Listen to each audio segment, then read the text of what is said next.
Ay, welcome to Cagayan de Oro, Duray. Hello?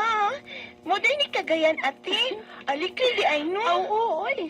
Syudad naman tuod ang ato sa Malaybalay City, Bukidnon. Apan, mas aligre nga pagkasyudad kining Cagayan. Bitaw, napag-uhan ko da. Kay sa ato bayas malay-balay, digit ba ingon ani ka alikri, kasaba. Kay sa ato yung dapit gunti, di man gyud ani kasikit ko ng mga tao. Ay, maanad ka ra lagi din sa syudad, sa Cagayan, Duray. Uy, si Mama ay... Hello, Ma? Hello, Beng. Kumusta man si Duray diha? Okay ra ba iyang pag-abot? Okay raman, Ma. Pero medyo nabaguan lang sa palibot diri sa Cagayan. Uy, badlong-badlungan ang manghod nimo ha. Kay grabe kay nang mugamit og cellphone. Limitahe yun ang paggamit niya og cellphone ilabi na gabi eh. Kay dire, na, bawian ko yun nag-cellphone magabi eh. Kay magsigay naman lang yung cellphone kung dili bawian. Mao nga kung unsay akong gibuhat dire ana niya, mausay idisiplina ana niya diha. Ma, daga naman as Duray, uy. Di na naman kinahanglan sortihan. Ay dalagang way buot. Mao na, kinahanglan pang pahimangnuan. Kay maura ba na siya? Malimot sa ubang buhaton tungod lang anang Ay, cellphone. okay lagi, Ma, okay. Ako rin bahala ni Duray dire. Na, sige, maura to'y akong tuyo. Ang pagsubay ni Duray diha. Bye. Bye, Ma. Unsa ko na ti? Si Mama, nagtugon nga ipapadlong ka ang pagsigi ni mo og cellphone. Unsa?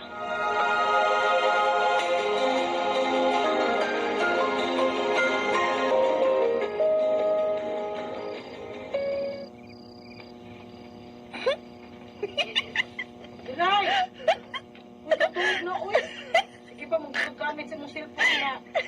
Nag-online pa ka? Sa ba nagkika-chat ni mo, uy, nga lisuras na mas gabi taon, day. Wa ko nag-chat ati oy. Nalingaw ko ning reel sa Facebook, tiba? Dagan kayong katuanan. Yes, katulog na diya, ay. Kapaan gyud kang mama, anak kung mahibaw to. Mahibaw ko nimo pahibawon. Unsa? Ay lang ko dugtog anis mama ti. Ganahan man gid kong mag-FB ti oy, malingaw gid ko. Duray!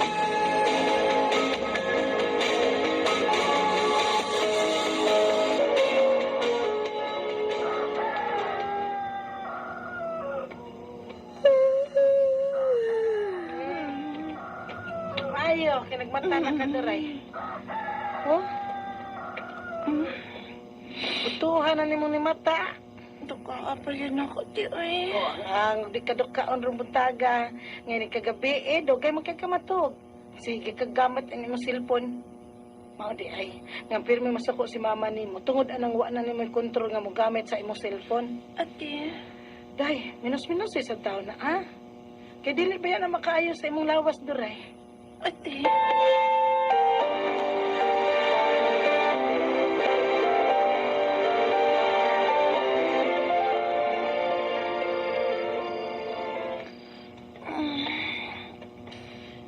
Nga naman ni Uy.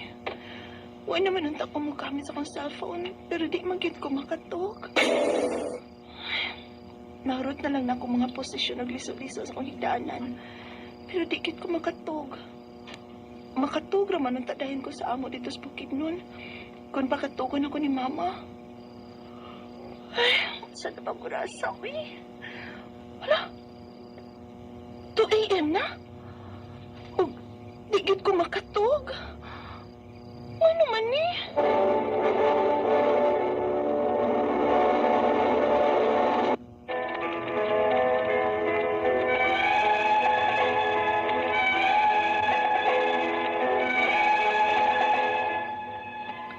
Nabaguhan ko sa lugar sa akong ate sa Cagayan, diyang nibalhin ko og puyo dire. Di naman ko makatog dayon, bisag unsaon ako paningkamot na makatog ko. Hinoon, permero, diligit ko sayo nga matog, kay kini mag-cellphone palagi bisag 10 oras nas kapi. Hangtod nga nakabantay ng akong ate sa kausaban sa akong lawas. Unya, Nagniwang bitaw ka, Duray. ha? Daot na dekote. Pag sure diha, uy. Na, ako may bisulong mama ani kung nganong nidaot ka. Basi magtuo siya nga wa ka na mo pa kanang kuya nimo dinhi sa amo, ha? Bitaw, Duray. Diniwang ka. Hala kalain. Niniwang day ko. Mukaon man gid ko, uy. Unya, kay dugay ka man matug. Maong tagdugay sa kamo mata. Usahay baya, kabantay ko nimo nga alas 11 sa buntag ka na mo mata. O baga, alas 12 sa udto. Kay dugay masagok ko makatug. Isag unsahon ako paningkamot na makatug ko, kuya. Mao nang dugay ka mo mata. Tiyaw mo na. Kung alas 12 sa buntag ka nang mamata o alas 12 sa udto, di, huwag ka magkapamahawa na. Pas mo na ka, anak. Ha? Bitaw duray. Nakaskip na gud kag usa ka kananan. Pas mo jud ka anak. Unsa?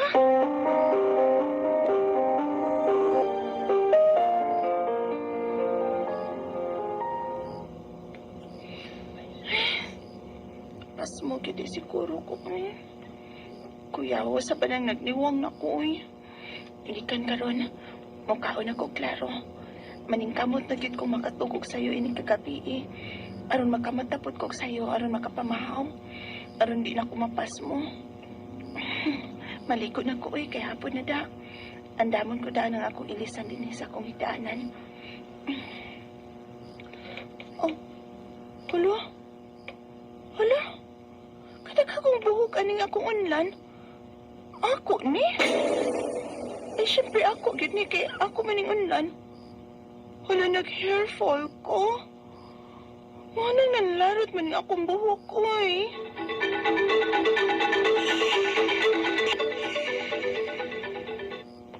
Mangarot mo ng buhok ka ng mapas mo, Dray. Ha?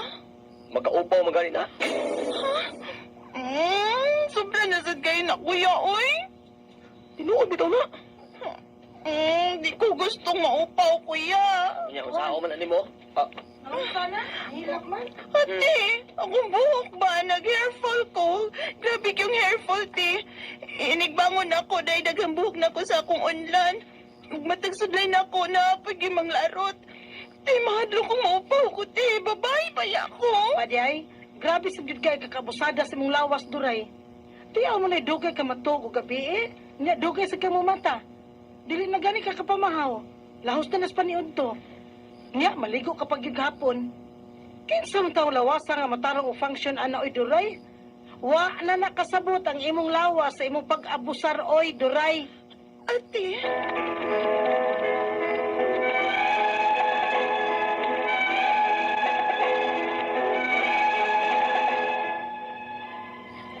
dili na gid ko komportable sa akong sitwasyon karon. Kay grabe na ang mga pagpanlarot sa akong mga buhok.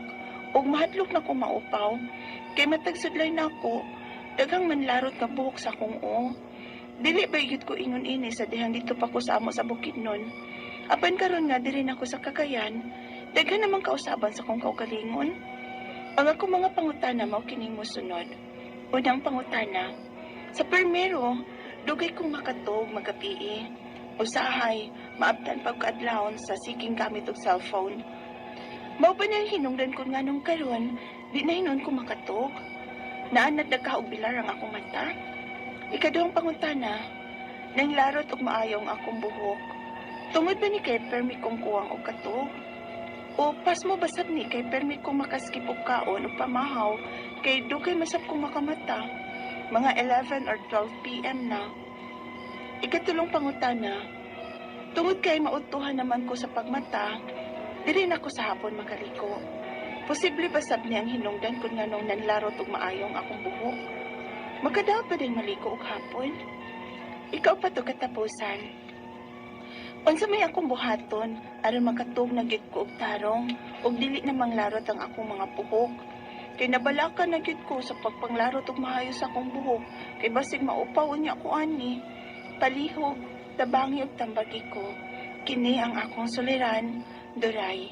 Mayong adlaw mga suking tigpaminaw din sa itong programa, kini ang akong suliran. Ani na sa bako, magiguban kaninyo karong adlaw. Ko, si Dr. Rene Obra, mutambag sa inyong mga problemang punto medical, psychological, emotional, behavioral, ug mga problema sa ginigiling drugas. Kay usa man ako ka drug addiction specialist, usa ka psychiatrist, ug usa ka medical doctor. Legal ang mga problema, attorney Bathan ang mutambag nga na. Klase-klaseng pamaagi, daghang pamaagi, mamili lang mo kung saan magpadala sa inyong mga sulat-suliran rin ka na. Pwede kanyo padala sa mong email, suliran_612@yahoo.com or sa tong Facebook account, kini ang akong suliran, official writer's page. O ba sa mong batan sa 3rd floor, Jose R. Martinez Building, Osmeña Boulevard, ning Dakbayan sa Sugbo. Ang no? So, going back sa atong magtatampo karong adlaw si Duray.medical iya kang ipadal sa tong Facebook account kini nga akong suliran official writer's page. Bata pa ni si Duray, 15 years old pa ni siya. Unang pangutanan ni Duray, ako laglim pa ni kamutan na Duray nga matubag na kuning imong mga pangutana. Primero, dugay kong magtulog.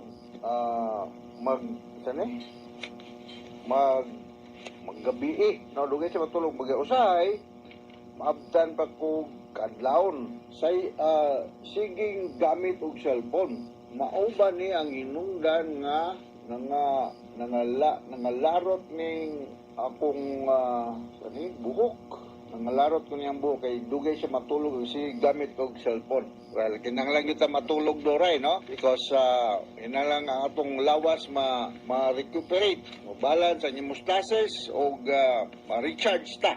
Kaya paggamit og cellphone, bata pa na baka 15 years old, no? Pero sa akong nabalaan, any child na below 2 years old, kinahanglan ko mahimulang walay gadget kay dili maayo, Okay naman magamit og cellphone pero kinahanglan i-limit lang pod, no? I-limit lang pod ang paggamit kay nanay siya gituhuan nga dili maayo nga ingnon ta epekto sa atong lawas, no?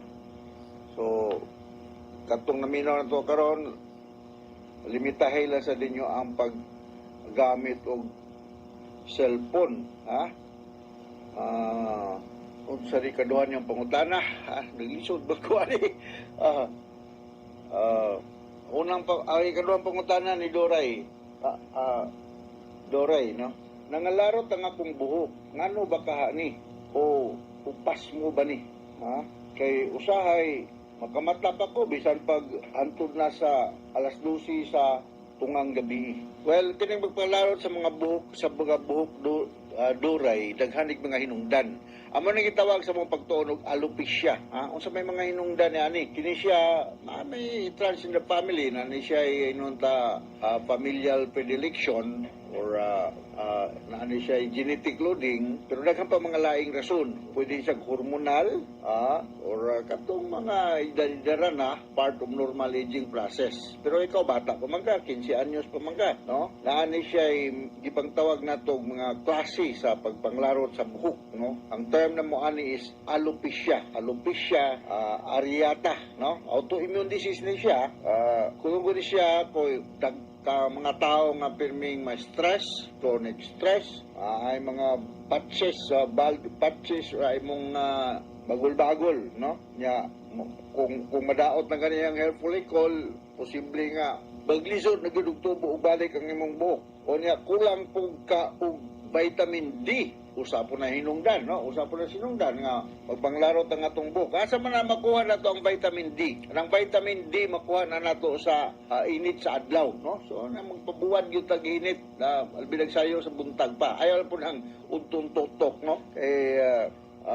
Di po siya advisable. So balik ko na ko kining alopecia, mo ni siya inunta medical term nga magpanglarot ang buhok. Pero naapoy mga laing mga rason nga nung magpanglarot ang mga buhok sa katao. Kini kung ang imong hair follicle di naa siya sa resting phase, no? Dili siya functional. Murag napahuway siya og function. Amo nang itawag og telogen effluvium, medical term sa telogen effluvium. Ang imong hair follicle in the resting phase na siya. Meaning dili siya nag-function normally jud like sa uban nga mga buhok nga mo nang mutubo siya. So akong ibalik ko tong alopecia areata, autoimmune disease ni siya, kanya due to chronic stress.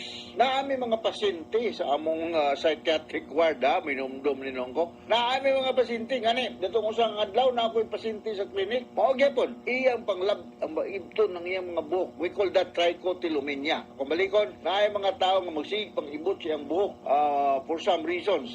Amo nang ginatawag og trichotillomania. So ako advise ako pasyente ito sa kadlaw. Kung ma'am, mas maayo na lang siban na lang nato ning buhok sa imong anak. Siban lang, wasi magunitan ba? Ya, tagaan na tong tambal. So, nana siya itambal nga hatag usually anti-anxiety, say mo hatag ni kong selective serotonin reuptake inhibitor na atay available niya na. I'm sure sa Cagayan de Oro na may nag-practice diyang mga psychiatrist, no? Naadas Dr. Corunia, ang butog asa dapita sa Cagayan de Oro, no? Doon lang mga psychiatrist diya sa Cagayan de Oro, Doray, para maresitahan ka og tambal nga kining gitawag nato og mga para sa pagpanglarot sa buhok, no? Okay? So, ikatulong pangutana. Tungod ba ni maudto naman ko sa pagmata? Diri na ko sa hapon makaligo. Posible ba sad nga ang hinungdan kung nganong nanglarot ang maayo ang akong buhok? Makadaot pa day maligo og hapon? Murag di man tingali, not related na siya. Kay ako, maligo ko bisag unsa ko na sa adlaw. Buntag, udto, hapon, gabi, basta kay dili lang kalit po ang pagka-change sa imong body temperature, no? Pwede raman na. So, kaning pwede rin dili na siya tungod kay maligo kag mahapon. Kining akong balikan ning alopecia areata, wala ni siya tambal gyud nga makaayo. But naay mga tambal nga makatabang nga ang imong buhok mugbalik og tubo, no? Sa akong naibalan kining corticosteroids, no? Powerful ni siya nga anti-inflammatory nga mahatag na to diha, no? Usually ang mga dermatologist man gyud ang inunta expert nga ni ilan ning ihatag intralesional injection. Mga dermatologist mo may mga hatag ganin inumdom ninong ko sa akong derma katong allergy ko sa akong kamot, no? Ayo dahil pagpaminaw dahil ni Doktora Hister Lim Bueser. Doktora Hister Lim Bueser sa Chonghua Hospital, Mandawi, na di ang opisina. Mga problema sa panit-panit, yung parehan yung alopecia areata, yan yung expertise, no? Ayaw kay sa aning mo tambag, no? So, corticosteroids ang tambal yani, o niya avoid stress, para nga dili mga larot ang imong buhok, pananglitan gani, matintal kag ibot-ibot sa mong buhok, ako pasinti no sa kadlaw, akong gi-advisean nga pasiban na lang. Anyway, balik bibito nagtuboy. Kung ato na lang patas unong balik ni mong buhok o mandalaga na ka. Kay bata pa man sa to. Papalit itong edad ni mo, Doray. Ang iyang buhok, muna nagmapa sa Pilipinas nga na patak-patak, magnapahak, na way buhok, na buhok. Upawan na lang ka. Para nga mag-balance, mapantay ng imong buhok. Mutubo o gamay gani, mama. Mag-advisean niyang mama, shaban na sad. Shaban na sad. Para nga wagin siya magunitan ba. Mao na ang mga usas mga pamaagi nako kung trichotillomania ang rason. Pero kung alopecia areata, mao to nga kung gingon corticosteroids. Ikaw pa to katapusan nga pangutana. Sorry. Ang akong buhaton nga makatulog ko, kung sa may akong buhaton makatulog ko og tarong, ug dili na manlarot ang akong buhok. Kay mabalakan na gyud ko pag panglarot ug maayo sa akong buhok kay basin maparihan nako ani maupaw nako so mao na iyang katapusan nga pangutana. So pwede ra gyud nimo ato mga inato lang nga pamaagi, Doray, no? Pwede ka mo gamit og garlic or onion, garlic or onion. Taas ni siya content og sulfur, ug makatabang ni nga mobalik og tubo ang imong buhok, no?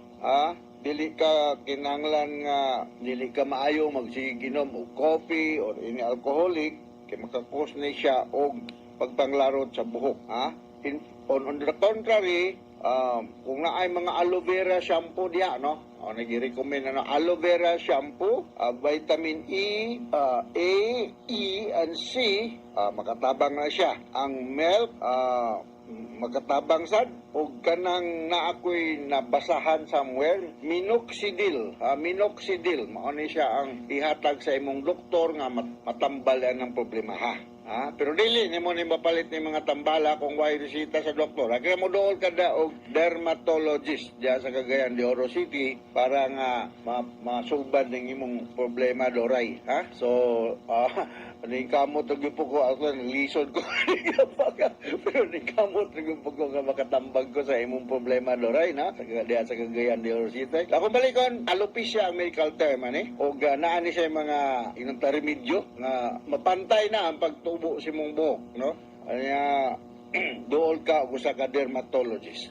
Alright, so hinaut nga nakasabot ka sa akong gi-speaker ni mo Doray, ganto sa libuan, millions ka mga listeners nato ng programa kini ang akong suliran RMN program. Ako once again si Dr. Rene Obra, mapasalamaton kaayo ko ug si Atty. Batan sa makanunayon ninyong pagpaminaw sa among programa sa RMN. Taas kayo among rating dinhi sa atong lugar. So from all of us here sa Radio Mindanao Network Production Center, Radio Mo Nationwide, Tatak RMN, daghang salamat o maayong adlaw.